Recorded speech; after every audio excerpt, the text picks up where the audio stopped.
would love to blame it on the Mercury retrograde, but the fact is, it's just me. It's just me. All right, I want to thank you all for being here today. Thank you so much. If you are here for the first time, would you like a welcome packet? We have one. Yeah? Okay, we're good. We're good.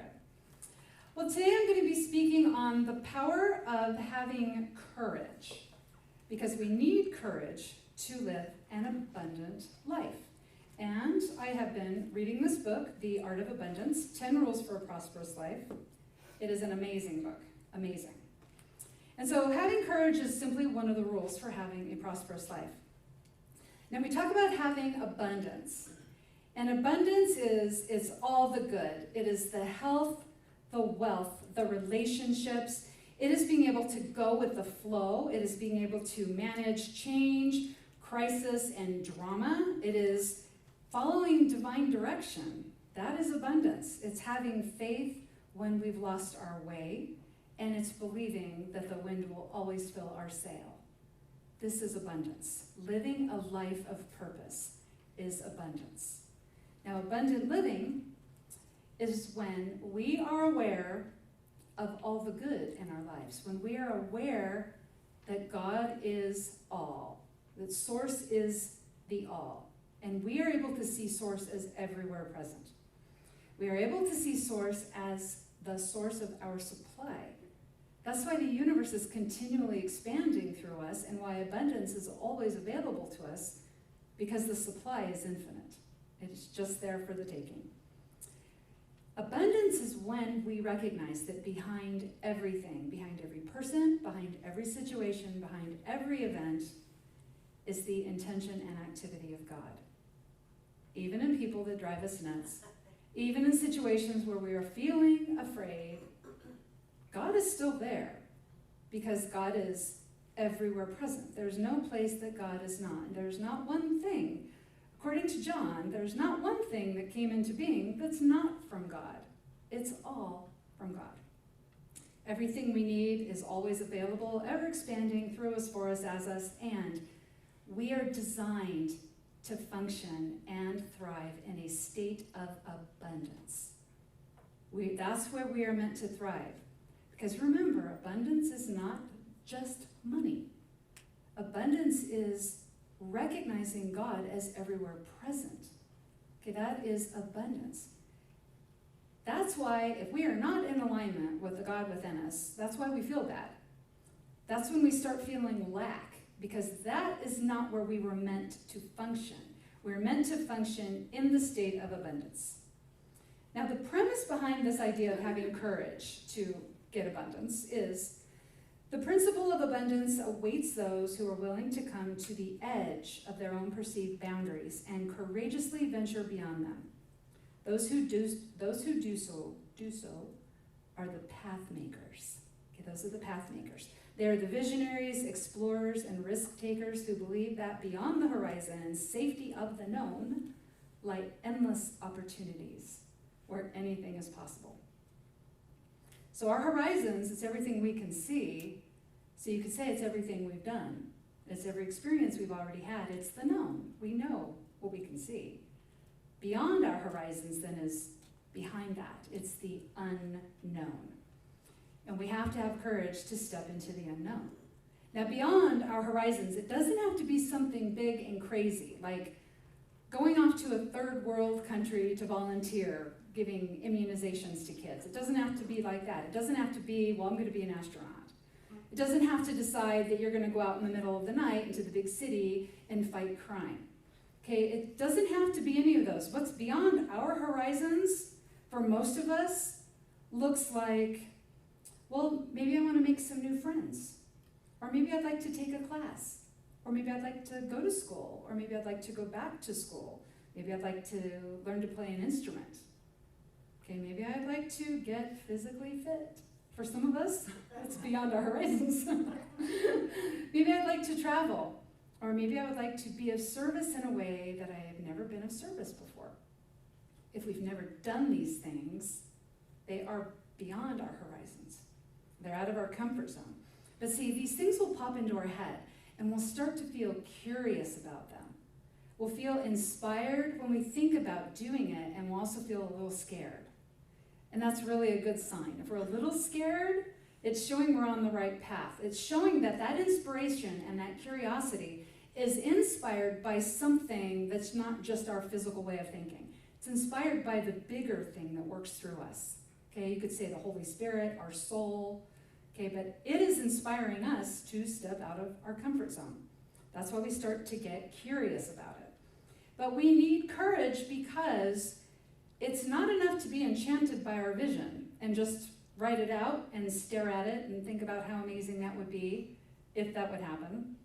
We have to have courage because we actually have to go toward our vision, so our vision will come toward us. We have to make space in our life for our vision, which means we have to start doing things differently. So being enchanted by our vision is not enough. And I tried for many, many years to just like write it out and never do anything about it. It doesn't work. So the problem then is that inherent in every human being is the desire to expand their horizons, to know and express greater freedom, but most people ignore or deny or in some other way repress that impulse. What they fail to realize is that it is the universe calling them to higher ground and to see, so they can see and then actualize their next dream, okay, their next experience. So it's the universe that's putting the idea, it's God giving us that idea. Okay, it's our soul giving us that idea. It's what's urging us forward. It's urging us forward. But with every single new experience, okay, whatever that new experience is, if you have never, ever, ever done it before, it will also bring with it a new fear. Every new experience will bring us a new fear. If you don't have fear about trying out something, well, you're not going out of the comfort zone. And that's okay. That's okay too. But a little fear means you are expanding into your next brightest self and going right out of the comfort zone. So, fear is normal and natural. It is a normal, natural thing to have, normal and natural. But what I've seen in like these ideas that are like present in the spiritual communities that I've seen with my own clients in my private practice, and I've experienced all three of these kinds of fear, is, okay, so we have three different ways of looking at fear. One of these ways of looking at fear is, I had a brilliant idea and I decided to try it, but then I was really, really filled with fear, and so I knew it was the universe telling me to stop, that I shouldn't be doing that. Okay? Like I lived on that one for a really long time, right? The universe didn't want me doing anything but watching Netflix, right? Okay? Okay, the next fear is, I got this brilliant idea and I'm so excited, I started to work on it, but then I was filled with fear. I was filled with fear, so I realized I have to stop this and work on conquering my fear first. And then I will work on my dream. Okay? Then. But see, if we're not moving out of our comfort zone, the fear just goes away, and it's like, oh, I'm done conquering. Well, I'll try again. Whoops, there's a fear. I'll work, I'll meditate, I'll do a vision board, I'll, like, I don't know, write a poem. I'll work on conquering my fear. The third way we deal with fear. Feel the fear and do it anyway. Feel the fear and do it anyway. And the best, most amazing example I can give of this is a story about my kids. When my daughter was 1, my son was 3, we moved into these apartments in Redlands, and they had a swimming pool. And we took the kids to the pool for the first time, and they were so excited. My daughter was in a floaty thing, and just like with my husband, just floating in the water. My son was wearing a different kind of floaty device, so he'd have more freedom. But it was still a floaty device. And then he was perfectly happy until he saw some other kids jump in the pool. So he was going to do that. So he gets out of the pool, goes around to the side, and he's like standing like at the edge of the pool, and he's like, okay, come here, Mom. So I go up, like so close, it's like there's no space for him to jump in the pool. He's basically going to jump into my arms, right? But he's so scared, and he worries a little. Like he walks back and forth, and then he stops, and his toes are over the edge, and then he's like, oh. And then another kid goes jumping in the pool, right? And he jumps. He finally jumps. He does it again a dozen times, and each time it's scoot back, Mom, scoot back, Mom. And he jumps and jumps and jumps until he's bored. All right, and then we just play in the pool. We go back to the apartment later. Now my husband and I, we were happy, like kids really exercised and are going to sleep good. My daughter had a great time, but my son experienced a transformation. Okay, the rest of us, we just had a good time. My son experienced the exhilaration that comes with conquering a fear by doing it over and over again. So he came down to the pool that day, a little boy who couldn't jump in a pool. And he left the pool that day as a little boy who could jump in the pool. His consciousness was changed. Now the first two fears, okay, I'm afraid, so I'm just not going to do anything. I'm afraid, I'm going to try to conquer my fear first. Well, they don't require courage of any sort. No courage. And in fact, both dealing with fear that way requires our outside world to change, not anything within us. Okay, it's only the third fear, doing it over and over again, doing it so much that pretty soon we're bored with it. That we're like, yeah, I can do that, I can do that, I can do that. Feeling the exhilaration that goes with that. That is transformative, and that is the only way that we can deal with fear where we embody courage. That is the only way. Now, we have actually all embodied courage so many times. It's probably countless. We all learned to drive a car, and I don't know if you remember the first time getting behind the wheel, it was kind of scary, right? And now, look, right? Like, I drive places, and I'm just like, whoa, I don't remember getting here, okay? Like I was on autopilot, okay? Food poisoning. If you ever had food poisoning, I had food poisoning from something. It was barbecue chicken when I was like 10 years old or 11. It was years before I could eat like chicken or barbecue. Like I couldn't, even a barbecue chip was like, whoa, you know, like you can believe that. Okay? Starting a new school. We all started a new school. We started the new school year. Some of us changed schools during the year. And we had to go to a new school, a new class, and we walked into that classroom, and it was scary. But we had to do it. But by the end of that year, were we thinking about the scare that we had? No, we were just going into the class. We have overcome fear so many times. But see, every time we want a new experience, we're going to get a new fear. We'll get a new fear that comes along with that. Every time we want that new desired outcome, or we want to create a new, brighter version of ourselves, we're going to have some fear. We will have some fear with us. But we've already embodied courage millions of times, so we know we can do it. Now, the author talks about 4 kinds of fear that are really the things that are going to hold us back. Okay, so first is the fear of making a mistake. Okay, that is a legitimate fear. And if a scientist is working in a laboratory, he needs to worry about blowing something up. Right, Linda? I see you back there. We have to worry about blowing something up in the lab, right? So if we make a mistake, what if we blow something up? Another fear is a fear of rejection.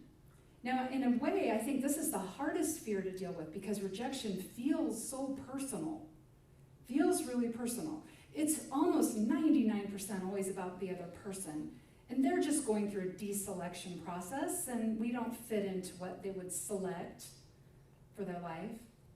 But it feels personal. So that's a hard fear. That is a hard fear. Then we have fear of failure. Fear of failure. Well, I'll never try this again.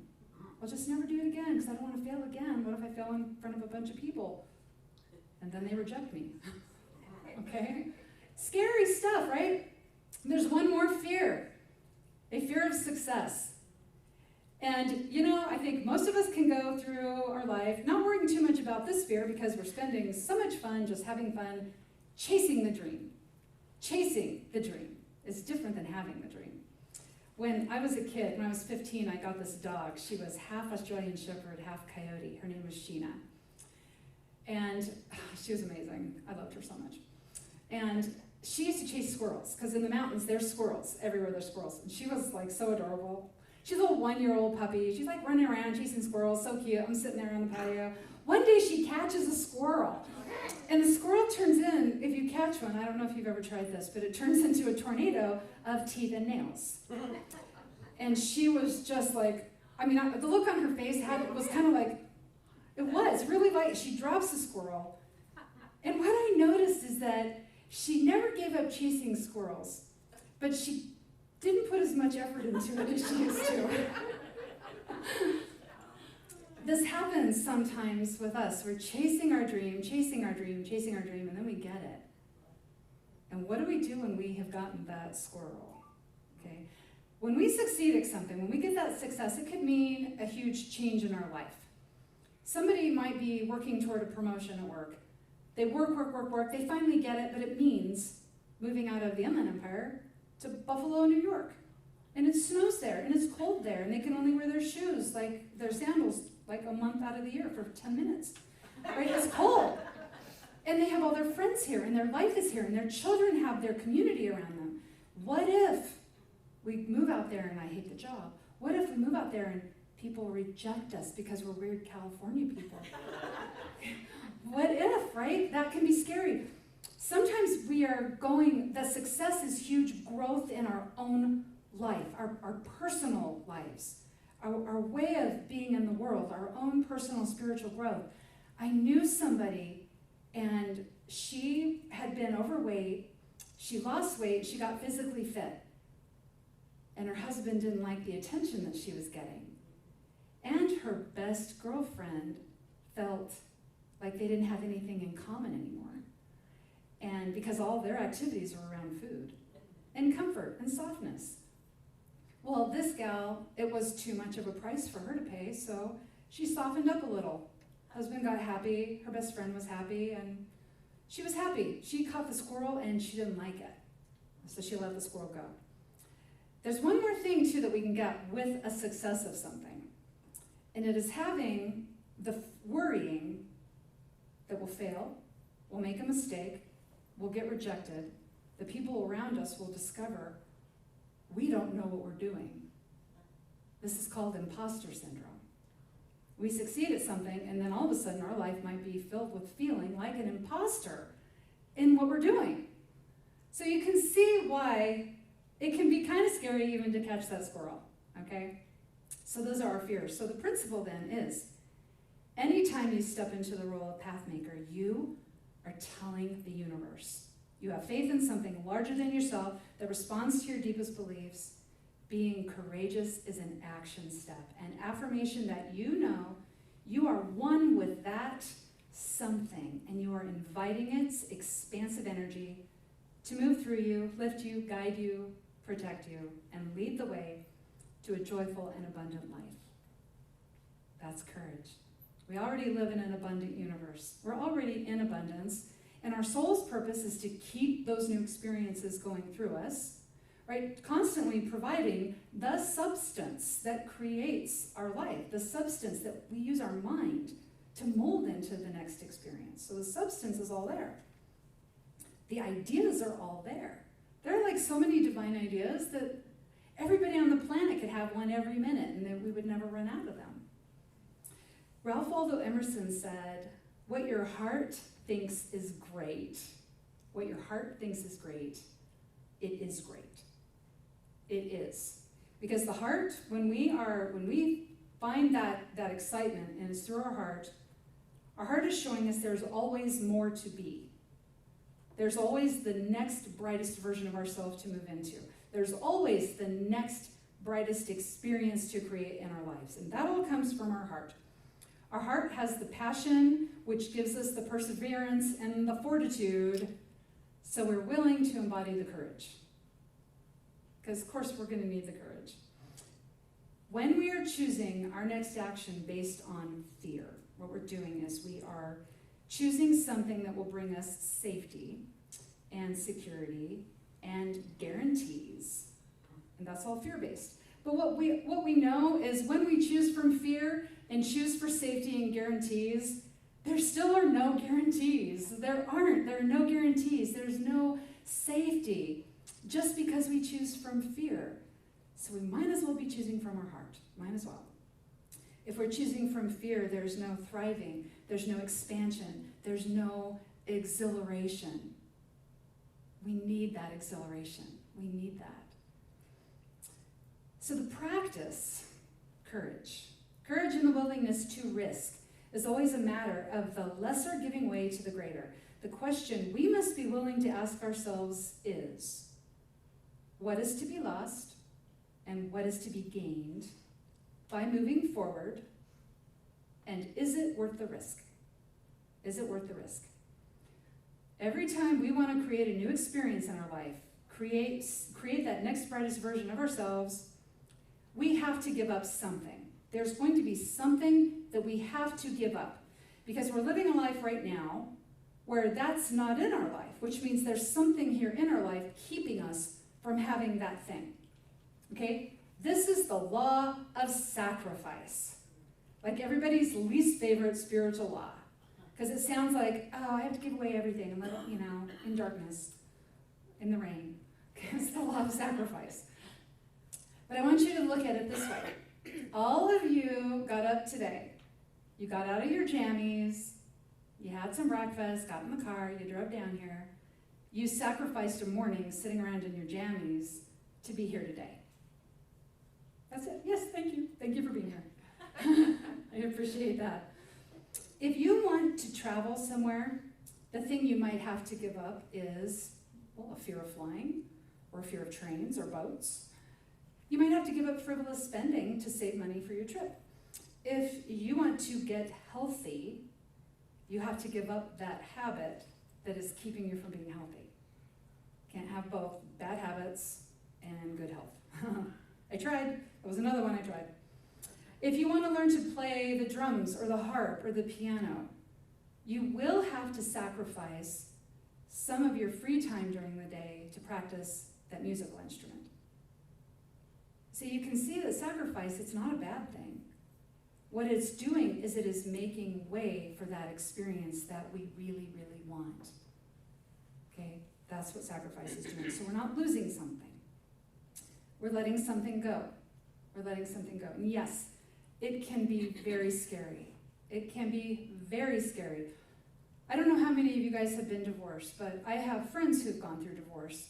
And I don't think one single person woke up one morning and said, I think if I got a divorce, I could be the next brightest version of myself. So that's what I'm going to do today.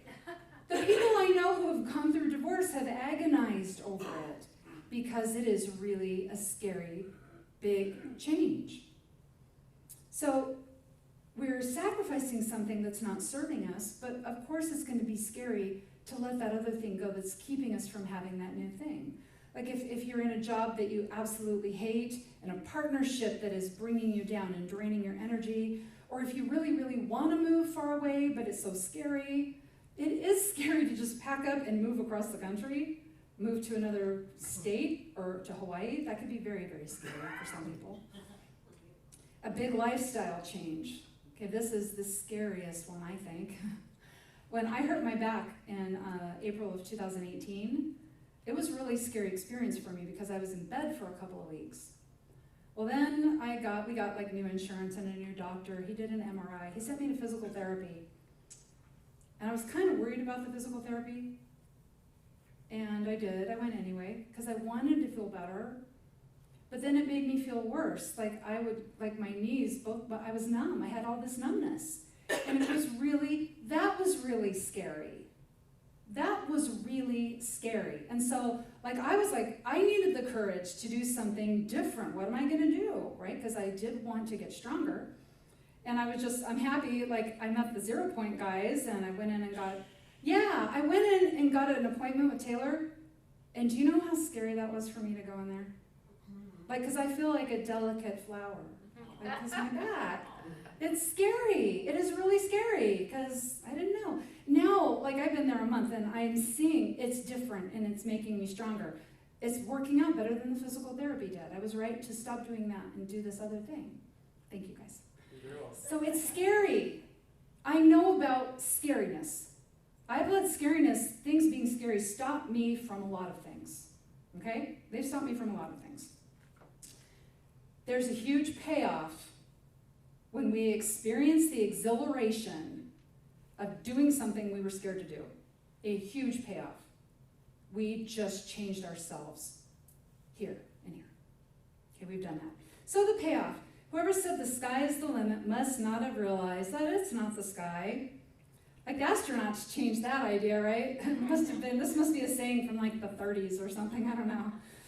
Anyway, whoever said the sky is the limit must not have realized that it's not the sky that limits you, it's your perception of the sky that determines the span of the horizon, that calls you to new levels of self-expression and fulfillment. This idea of the sky being the limit is just about what we believe we're capable of doing, right? What do we believe we're capable of doing? We have to have the courage to start taking the action. Now, any new experience is going to bring a lot of fear. Any new experience will bring fear. So it's courage that helps us to keep moving forward. We are aligning with that powerful creator that created us in its image. Having courage, to have courage. We don't have to just stop being afraid to try this new thing. What we do is we remind ourselves, what am I made from? I am made from the power that creates. I am made from the power that created all things. I'm made from the power that's expanding through me every moment. Because right there, that knowing how to do something, that may stop us. Well, I don't know how I would do this. I don't know how I would fix my back. I don't know how I would move across the country. I don't know how I'd go somewhere strange and meet new people. We don't have to know how to do anything. Because there's that within us that knows what to do, how to do it. It compels us to act on what it knows. Every good thing I have in my life right now, I was compelled by something bigger than me, bigger than my fearful thinking. Okay, that is within us. We don't have to know how. We don't have to worry about making mistakes, failing, being rejected. We don't have to worry about succeeding. We really don't have to worry about that squirrel. We don't have to know how. We don't have to know how. We just have to know what. What do we want to create? What is that? Because then, that within us, it knows what to do, how to do it, and it will compel us to act on what it knows, so we can create that. I know it takes a lot of courage. But remember, you were designed to function in courage. You were designed to thrive when you step into courage. When you step into courage, even though you are so afraid, when you step into courage, you call forth the power of the universe to work through you. You call forth the aid of the cosmos. You call forth all of that to help you to get that you want. Being courageous is accepting you are put here to succeed. You are made from the power that succeeds. And anything that anyone has ever done, you can do it too, as long as it's coming from your heart. Okay? It's possible I could be an ice skater, but I have no interest. No interest. I want to watch the movie The Cutting Edge over and over, but I don't want to put on a pair of ice skates. It has to come from our heart. If it's coming from our heart, that idea, that inspiration, gives us the means to bring the experience into our life. See, God does not call the qualified. God qualifies the called. You will be given exactly what you need as soon as you decide what you want. And that is how we create heaven on earth. So until next time, remember, you are the activity of spirit in a body. You are the heart and the hands of spirit in this world. You are a soul designed for growth and goodness. And in everything you do, you are blessed. And so it is. Amen. Could you hand me my water, babe?